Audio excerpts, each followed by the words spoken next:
Ambassador Paswati Mukherjee, former diplomat, is with us on the program.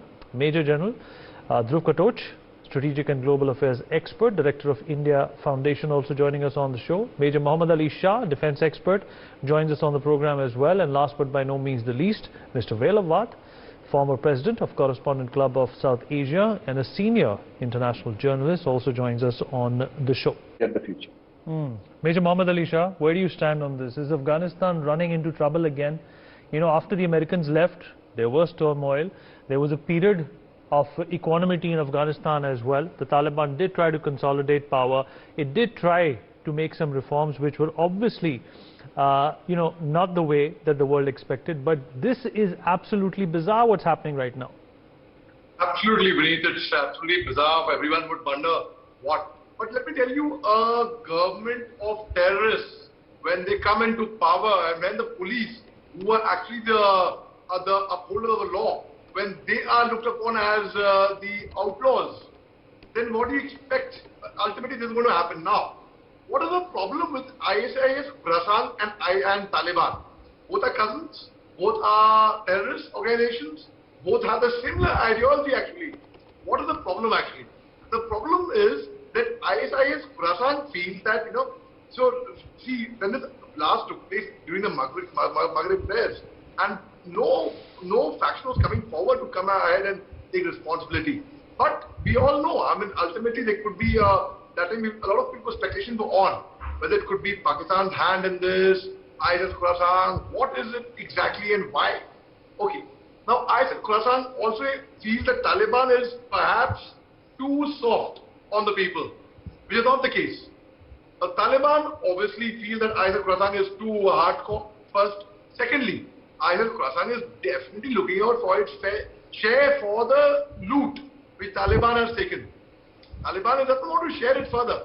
Already General Faiz Hamid, the ISI chief from Pakistan, landed up in Pakistan last year and vouched it and contested for seats for the Haqqani network.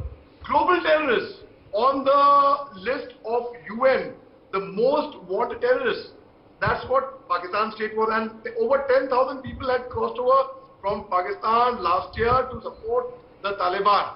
Slowly and gradually, the relationship between the Talibanis and the Pakistanis, slowly, subtly somewhere, there was a rift. Now, when such attack, I would say it's only a start. And let me tell you the kind of damage, the kind of losses, the kind of casualties that organizations like Taliban, ISIS, Khorasan, even ISIS, why only them? Even Jaish-e-Mohammed, that's where Toiba, any terrorist organization basically, be Al-Qaeda, the kind of casualties they have inflicted on Muslims itself is far more than anybody else would have ever have done anywhere. So it's not about ideology of Shia and Sunni only, it's about the whole purposes. They are greedy for power. Now ISIS Khorasan is getting left out. They want their share of the loot. So this thing is going to continue, and if they do not inflict casualty by bomb blast and physical casualty, let me tell you, they will inflict casualty in another way. That is by defaming, by spoiling the entire name of Islam, of the entire religion gets defamed completely, and then who suffers? A right-thinking Muslim like Wahid Awad or Mohammed Ali Shah. We have to actually bear the brunt for the sins, for the misgivings, the misdoing that these people actually do. Because then what happens? The entire community gets painted by the same brush. Osama bin Laden is a big example of that. The whole thing after 9/11 in 2001, the whole concept of Islamophobia. All right. Okay. We've almost run out of time. Thoughts from you on this strange situation in Afghanistan. All right, Mohammed Ali Shah. I think it's just a start. Unfortunately, it's a start in Afghanistan of this bloodshed. No one is happy seeing it. No one is happy even witnessing it, and it's for the very saddening news. The moment this news broke out, and that too, who does it? What kind of, you can imagine the kind of barbaric people they were, and their own religion. During Maghrib prayers, the Imam, over 20 people feared death, or 40 wounded, and imagine what kind of a dastardly, cowards, unbelievers of the faith they are. Just are not worth being called human beings at all.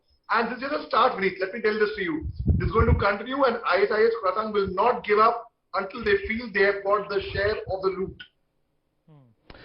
All right, Ali, thank you for that. And this is definitely a problem for Afghanistan.